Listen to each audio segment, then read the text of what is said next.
গান করতো। তোরা যে আমাকে গান করতে বলছিস, স্যার আসলে তো আমি ফেসে যাবো, তোরা তো সব চুপ করে থাকবি। আরে কর কর কর। ঠিক আছে করছি করছি। ইলা তো কাতু মুতু, ইলা তো থুতু মুতু, ইলা তো কাতু মুতু, ইলা তো থুতু মিতু। লালু ও কালু, মা আমাকে খেতে দে না, আমার খিদে পেয়েছে মা, আমাকে দে দে খেতে দে মা, আমাকে খেতে দে মা। কে রে এত বিচ্ছিরি গান করছিস? সাইকেল টু। Good morning sir. কে রে এত বিচ্ছিরি গান করছিস? কি গান এটা? কি গান? Keltu sir, Keltu sir, Keltu. এটা খুব ভাইরাল গান স্যার। হ্যাঁ স্যার, এটা মার্কেটে খুব চলছে। হ্যাঁ স্যার, এটা ভাইরাল হয়েছে অনেক। থাম। আমাদের ক্লাসে নতুন এসেছেন? পড়াতে এসেছেন? না না, আমার দেখে কি মনে হচ্ছে তোদের স্কুলে ঝাড় দিতে এসেছি? এই ওঠ ওঠ স্যার, ছাড় দিতে এসেছে, ওঠ। ছাল ছাড়িয়ে দেবো, বস।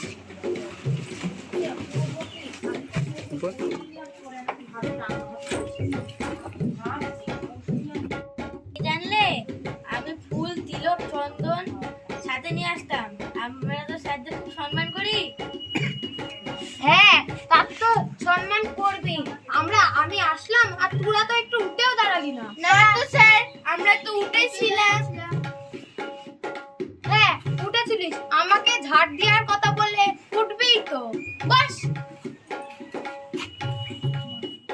আমি আপনাকে দেখেই বুঝতে পেরেছি আপনি বিরাট ভাবে অভিজ্ঞ মাস্টার। আচ্ছা ঠিক আছে, বস বস। আচ্ছা, তোদের ক্লাসের মনিটর কে রে? Sir Felu, Felu sir Felu. এখন তোদের আমি পড়া ধরবো। এই, তোর নাম কি রে? স্যার আমার নাম কেলটু, কেলটু, কেলটু। আমাকে দেখে কি মনে হচ্ছে আমি কানে কম শুনি? হ্যাঁ, নতুন মাস্টার তো বলা যায় কানে যদি কেউ কম শোনে। আপনি যদি কম শোনেন তাই জন্য জোরে জোরেই বলছি স্যার। কবিতা বল দেখি। স্যার আমি কবিতা না দেখে পারবো না, দেখে বলবো স্যার। আচ্ছা, দেখে বল। হট হট হট দন্তনান্তস্ত নয়, হট হট রবীন্দ্রনাথ ঠাকুর। হ্যাঁ, তুই শুরুতেই ভুল বললি। ওটা হট না রে, ওটা হাট হাট। আর ওটা বরীন্দ্রনাথ না, ওটা রবীন্দ্রনাথ ঠাকুর। তারপরে পড়। কুমড়ো পড়া পড়া গড়া গড়া, কাঠগুলি বোঝা করা গলা শাড়ি।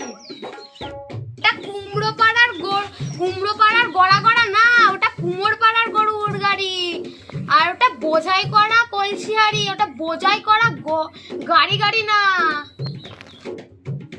গাড়ি গড়ি লটে বসে মদেন সাড়ে জয় খাই ভাগ্যে মদন কুমার। হ্যাঁ, ওটা গাড়ি চালায় ভজর ভজর না, ওটা গাড়ি বলছিস এইসব। ওটা গড়ি চালায় বচন লচন না, ওটা গাড়ি চালায় বংশীবদন। আর ওটা কি বললি? কি সঙ্গে যে যায় বচন মদন কুমার। হ্যাঁ, ওটা সঙ্গে যে যায় ভাগ্নে মদন। বাস। রবীন্দ্রনাথ ঠাকুর যদি বেঁচে থাকতো, তোর এই কবিতা শুনে রবীন্দ্রনাথ ঠাকুর অজ্ঞান হয়ে যেত। চুপ! এই তুই দাঁড়া তো। তোর নাম কি রে? গ্যাবলু। গ্যাবলু। ও, তোর নাম গাবলু? তাহলে তুই হাত কবিতাটা বল তো। স্যার বলছি।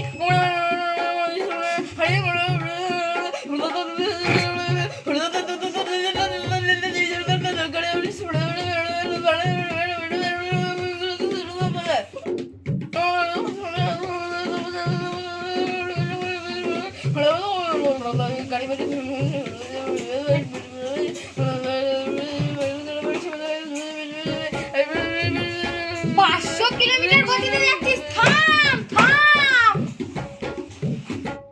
কি বলছিস? কেন দেখ হাত কমিস না।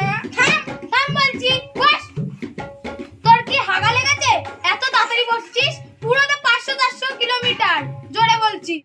কি ট্রেন ধরবি না? তোর জোরে হাগা লেগেছে? হ্যাঁ, এত জোরে বলছিস। আচ্ছা, তোর নাম কি রে? স্যার, অন্য ফেলু। আমার name is Felu. I am intelligent girl. Hello মেলু।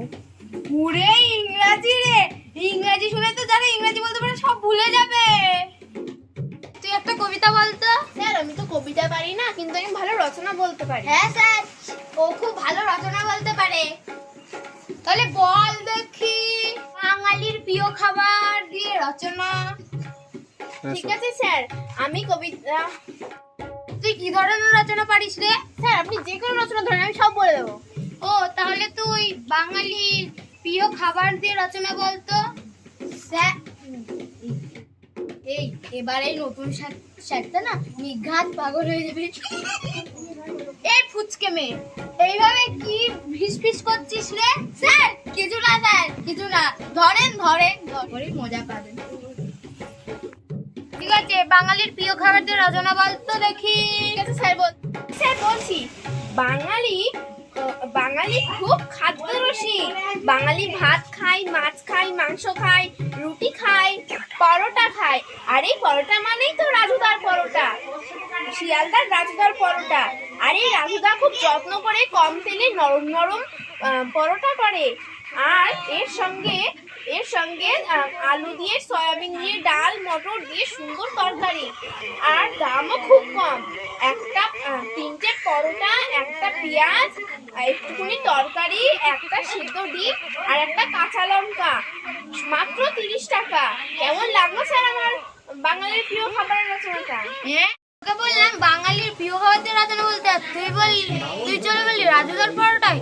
তুই পেলি কোথা থেকে এইসব? ফেলু আজ নির্ঘাত রাজুদার পরোটা দিয়েই চালাবে। ও, এখন ওই রাজুদার পরোটা বাঙালির প্রিয় খাবার, তাই তো? হ্যাঁ স্যার। ও, তাহলে তুই এবার ট্রেন ভ্রমণের রচনা বলতো। এবার দেখি তুই কিভাবে এই ট্রেন ভ্রমণের রচনার মধ্যে রাজুদার পরোটা ঢোকাস। হ্যাঁ স্যার, ট্রেন ভ্রমণের রচনা বলছি। ট্রেন চড়তে আমার খুব ভালো লাগে, খুব মজাও হয়। প্রথমে টিকিট কাউন্টারে টিকিট কেটে তারপরে ট্রেনে গিয়ে বসি। তারপর ট্রেন ছাড়ে, তারপরে শিয়ালদা স্টেশনে পৌঁছই। তারপরে যখন খুব খিদে লাগে, আর শিয়ালদা মানে তো রাজুদার পরোটা, তারপরে পেয়ে গেলাম রাজুদার নরম নরম তুলতুলে সেই পরোটা। আর সেই পরোটা রাজুদা খুব যত্ন সহকারে কম তেল দিয়ে ভাজে। আর তার সঙ্গে একটুখানি তরকারি, ডাল মটর আলু সয়াবিন দিয়ে তরকারি। আর হচ্ছে দামও কম, যেমন 3টে পরোটা, তরকারি, একটা কাঁচা পেঁয়াজ, একটা কাঁচা লঙ্কা ও ডিম সিদ্ধ, মাত্র 30 টাকায়। কেমন লাগলো স্যার ট্রেন ভ্রমণের রচনা? তোকে বললাম ট্রেন ভ্রমণের রচনা, আর তুই আবার সেই রাজুদার পরোটায় চলে গেলি। হ্যাঁ, তিনি যাত্রা করতে গিয়ে আমার যদি খিদে লেগে যায় তো আমি কি করব? বুঝতে পেরেছি, তুই আজকে নির্ঘাত রাজুদার পরোটা দিয়ে চালাবি। আমিও কম খচ্চর না, বুঝলি? এই, এবার তুই পলাশীর যুদ্ধ নিয়ে রচনা বলতো। পলাশীর যুদ্ধ নিয়ে রচনা একদম সহজ।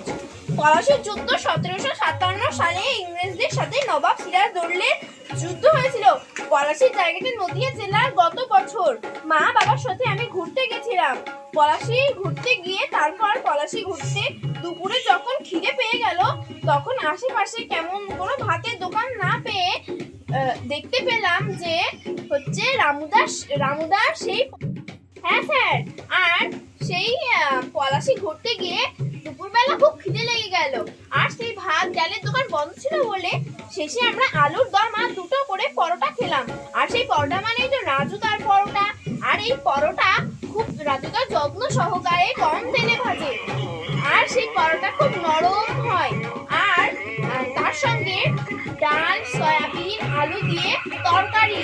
আর হচ্ছে দামও খুব কম, 3টে করে পরোটা পেঁয়াজ, একটা কাঁচা লঙ্কা আর একটা ডিম সিদ্ধ।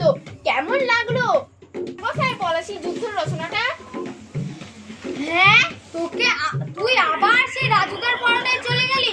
তোকে বললাম পলাশির যুদ্ধ নিয়ে রচনা বল, আবার তুই সেই রাজুদার পরোটায় চলে গেলি। আমি চললাম।